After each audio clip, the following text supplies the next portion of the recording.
जो भारतीय जनता पार्टी या जो आरएसएस अपने मुख्यालय में देश का तिरंगा नहीं फहराती थी, आज वो आरएसएस देश की सड़कों पे तिरंगा लेके निकलेगी तो ये विडंबना नहीं है क्या? ये देश की जनता को आंखों में धूल झोंकने का काम नहीं है। तो बराबर ये लोग यही सब काम करते रहे हैं। इसलिए मैंने कहा कि देश और राज्य की जनता हर चीज़ पर बारीकी नज़र रखे हुई है। ये पब्लिक है, ये सब जानती है। एक दिन कालू राम का फूट गया ढोल, बीच बजरिया खुल गई पोल, हरे रामा ये लोग करते रहेंगे, क्योंकि भाजपा को समस्या लाने में ज़्यादा कारगर वो साबित होते हैं, समस्या दूर करने में नहीं। तो हम यह कह सकते हैं कि भारतीय जनता पार्टी का यही चरित्र है कि बाप मर गया गर्मी से, बेटा का नाम रख गया एयर कंडीशन।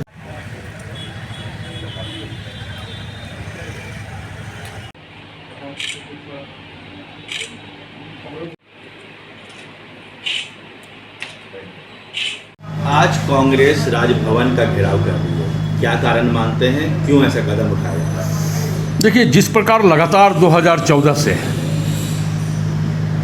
बेतहाशा महंगाई इस देश के निम्न वर्गीय और मध्यम वर्गीय परिवार के थाली से निवाला छीन रही है, स्वाभाविक तौर पे प्रधानमंत्री जी का वो वक्तव्य देश की जनता को याद आएगा या याद होगा कि जब वो कहा करते थे कि अगर रुपया गिरता है तो केंद्र की सरकार की प्रतिष्ठा गिरती है। तो आज हम वही बात देश के प्रधानमंत्री से पूछना चाहते हैं कि क्या 2014 से लगातार कितनी बार प्रतिष्ठा केंद्र सरकार की गिरी है माननीय प्रधानमंत्री जी, ये आपको बताने की आवश्यकता है। देश की जनता जानने को इच्छुक है और आप बताएं कि क्या आज प्रतिष्ठा इस देश की और केंद्र सरकार की गिरी है कि नहीं गिरी है। जब महंगाई 2014 के पहले महंगाई के नाम पर ये भारतीय जनता पार्टी के लोग सड़कों पे तांडव किया करते थे,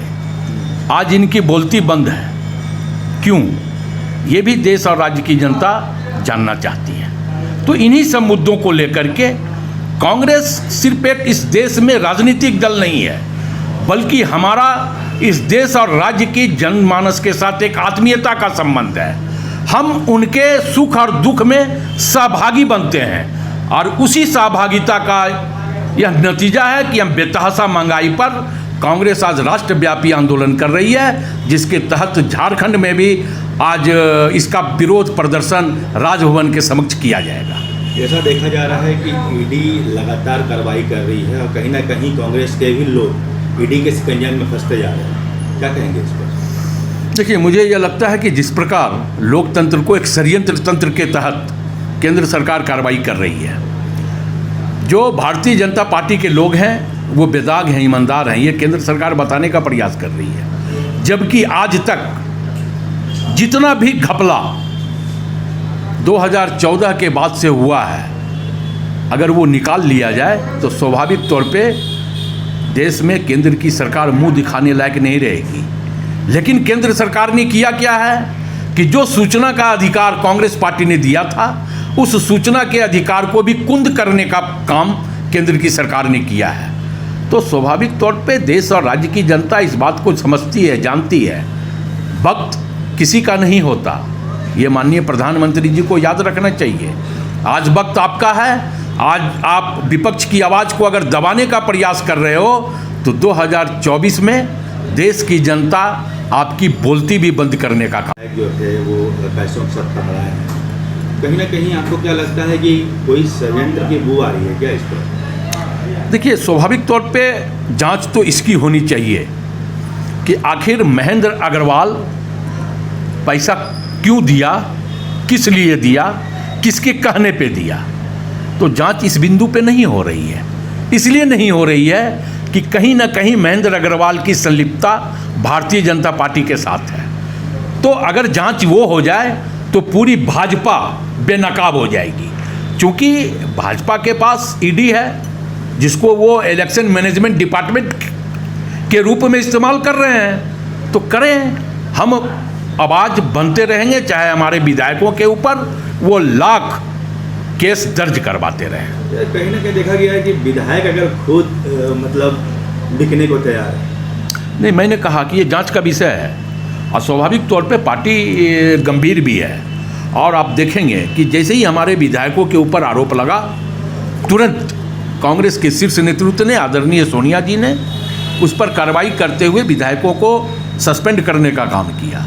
लेकिन हमने तो अपने विधायकों पर कार्रवाई की। ये हमारे चरित्र का प्रमाण पत्र है कि हम भ्रष्टाचार को किसी कीमत पे बर्दाश्त नहीं करेंगे। लेकिन क्या देश के प्रधानमंत्री वो प्रमाण पत्र देंगे जिन्होंने लोकतंत्र को खरीदने का काम किया है? इस पर भी जांच होनी चाहिए।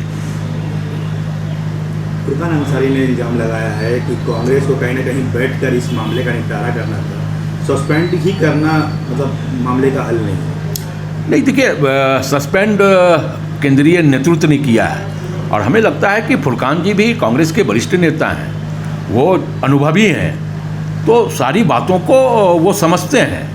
और फुरकान जी ने जो बातें कही है तो फुरकान जी को ये पता है कि ये कार्रवाई आदरणीय अविनाश पांडे और आदरणीय सोनिया गांधी के द्वारा की गई है। तो ठीक है, फुरकान जी ने कहा है, हमें लगता है कि वो सारी बातों को समझते हैं। सर, कहीं ना कहीं अनूप सिंह ने एफआईआर दर्ज करवाया था विधायकों के खिलाफ और खुद वो मुख्यमंत्री से मिलने चले गए थे। देखिए, ये माननीय विधायक ने भी कहा है इस बात को कि जब वो जा रहे थे तो उन्होंने शीर्ष नेतृत्व को, हमारे प्रभारी को इस बातों से वो अवगत कराया था कि इंटक का मामला है। इंटक को संबद्धता कोल इंडिया ने नहीं दिया है 2014 के बाद से। वो इंटक के राष्ट्रीय सचिव भी हैं, तो स्वाभाविक तौर पे श्रमिक संगठनों का वो जिम्मेदारी भी निभा रहे हैं। तो उन श्रमिकों की मांग को लेकर के वो गए थे और वहाँ मुख्यमंत्री भी उनकी मध्यस्थता किया था, इसलिए इंटक में थे। तो इन्हीं सब चर्चाओं को लेकर इस पे क्या कांग्रेस भी ये कर रही है, क्या जांच करेगी? क्योंकि फुरकान अंसारी ने कहा है कि भैया अब तो मामला दूसरा नज़र आ रहा है। नहीं, सारे मामलों पे ये आदरणीय प्रभारी जी ने भी कहा है कि सारे मामलों की जांच कमेटी बनेगी और सारे मामलों पर जांच होगी। भैया, आपका आज कार्यक्रम महंगाई और बेरोजगारी को लेकर है। आपका समय 10 बजे का था, वहीं बीजेपी के द्वारा तिरंगा यात्रा का भी समय 10 बजे का। इसको आप किस नज़र से देखते हैं? देखिए, मुझे ये लगता है कि भारतीय जनता पार्टी के पास अपना कुछ नहीं है। भाजपा के पास ना तो अपना विधायक है, भाजपा के पास ना तो अपना सांसद है, भाजपा के पास ना तो अपनी कोई आइडियोलॉजी है, भाजपा के पास ना तो अपनी कोई सोच है। वो दूसरे के आइडियोलॉजी, दूसरे के सोच और दूसरे के कार्यक्रमों को ही अडॉप्ट करते हैं। नहीं, कहीं ना कहीं देखा जा सकता है कि एक दूसरे को गिराने का या कटाक्ष करने का कुछ ऐसा कुछ। देखिए, सबसे बड़ी बात है कि आज पूरा देश महंगाई से त्रस्त है। हर व्यक्ति, चाहे वो खोमचा वाला हो, रिक्शा चलाने वाला हो, निम्न वर्गीय परिवार हो, मध्यम वर्गीय परिवार हो, वो हर व्यक्ति, युवा हो, गृहिणी हो, हर वो व्यक्ति महंगाई से त्रस्त है। तो जब कांग्रेस पूरे देश में राष्ट्रव्यापी प्रदर्शन महंगाई के खिलाफ कर रही है, तो इस आंदोलन को डाइवर्ट करने का भारतीय जनता पार्टी के पास यही एक कार्यक्रम है, गौरव यात्रा या झंडा यात्रा। आप देखें कि जो भारतीय जनता पार्टी या जो आरएसएस अपने मुख्यालय में देश का तिरंगा नहीं फहराती थी, आज वो आरएसएस देश की सड़कों पे तिरंगा लेके निकलेगी। तो ये विडंबना नहीं है? क्या ये देश की जनता को आंखों में धूल झोंकने का काम नहीं है? तो बराबर ये लोग यही सब काम करते रहे हैं। इसलिए मैंने कहा कि देश और राज्य की जनता हर चीज़ पर बारीकी नज़र रखे हुई है। ये पब्लिक है, ये सब जानती है। एक दिन कालू राम का फूट गया ढोल, बीच बजरिया खुल गई पोल, हरे रामा ये लोग करते रहेंगे। ये विधानसभा अध्यक्ष के द्वारा कल अचानक स्थगित किया गया, इसको किस नज़र से देखते हैं? देखिए, जिस प्रकार कल भारतीय जनता पार्टी के विधायकों ने सदन की गरिमा को गिराने का काम किया है। सदन एक महत्वपूर्ण जगह है, एक संवैधानिक जगह है, और उस संवैधानिक जगह को जिस प्रकार इन्होंने समानांतर चलाने का काम किया, तो स्वाभाविक तौर पे इससे सदन की गरिमा कल गिरी है। और इसलिए माननीय विधानसभा अध्यक्ष ने स्थगित किया है सदन, कि कहीं और सदन की गरिमा भारतीय जनता पार्टी के लोगों के द्वारा न गिराई जाए। भाई, जिस तरह सदन को अचानक इस तरह का कार्य हो रहा है सदन के अंदर, इसमें क्या लगता है कि जनहित में क्या कार्य हो पाएगा सही ढंग से?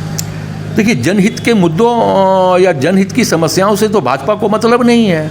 भाजपा तो जाति, धर्म, संप्रदाय के बीच तफरका फैला करके राजनीति करना चाहती है। तो भारतीय जनता पार्टी को ये कहाँ पता है कि सदन किस लिए होता है। सदन वो चीज़ है जहाँ इस राज्य की 3.25 करोड़ जनता की मूलभूत समस्याएं का निजात उस सदन में होता है। लेकिन भाजपा को इसकी ज़रूरत नहीं, इसकी समझ नहीं, क्योंकि भाजपा को समस्या लाने में ज़्यादा कारगर वो साबित होते हैं, समस्या दूर करने में नहीं। तो हम यह कह सकते हैं कि भारतीय जनता पार्टी का यही चरित्र है कि बाप मर गया गर्मी से, बेटा का नाम रख गया एयर कंडीशन। देखिए, जिस तरह से महंगाई सर चढ़कर बोल रही है और बेरोजगारी चरम पर है, लगातार युवा अपनी नौकरी खो रहे हैं, और जो देश की हालत बनी हुई है, इससे हम कह सकते हैं जिस तरह से स्वतंत्र एजेंसियों को गुलाम बनाया जा रहा है, लोकतंत्र खतरे में है। उस सारी बातों को लेकर के हम लोग आज राजभवन घेराव कर रहे हैं और पूरे ज़िले में, हर ज़िले में जिला मुख्यालयों पर प्रदर्शन भी करना है, गिरफ्तारी भी देनी है। और यही चीज़ सब पूरे देश में आदरणीय राहुल गांधी जी, आदरणीय सोनिया गांधी जी के नेतृत्व में होगा। दिल्ली में संसद का भी घेराव होगा, राष्ट्रपति भवन पर प्रदर्शन होगा। तो पूरे देश में हम लोग महंगाई और बेरोजगारी के खिलाफ आंदोलनरत हैं। सर, कहीं ना कहीं देखा जा रहा है कि जांच एजेंसियां जो हैं वो विपक्ष के पीछे पड़ चुकी हैं, इस पे क्या कहेंगे?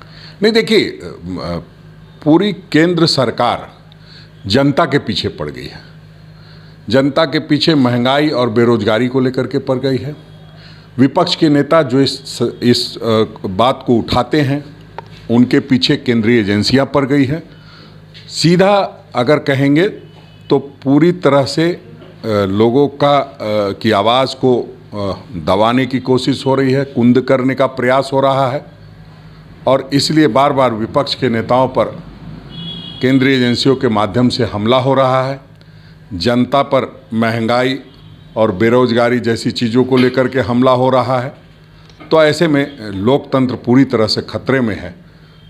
तो हम केंद्र सरकार को जो चेतावनी भी देना चाहेंगे और आग्रह भी करना चाहेंगे कि अपने तानाशाही रवैये से बाज आइए और जो जनता ने आपको मैंडेट दिया है उसका सम्मान करते हुए जनहित में काम कीजिए। अन्यथा हम सबों की सबसे बड़ी जिम्मेदारी ये है कि देश हमने बनाया है, देश के बचाने की भी जिम्मेदारी है। हम लोग सड़क पर आ रहे हैं। सर, आप लगातार महंगाई और बेरोजगारी के खिलाफ आंदोलन कर रहे हैं। झारखंड में आपकी सरकार है, झारखंड में भी कुछ आप लोग करने जा रहे हैं क्या? महंगाई कम हो, रोजगार मिले युवाओं को? नहीं, बिल्कुल, आप देख रहे हैं लगातार रोजगार देने की शुरुआत हो चुकी है। अभी आपने देखा है हजारों हजार लोगों को नियुक्ति पत्र दिया गया।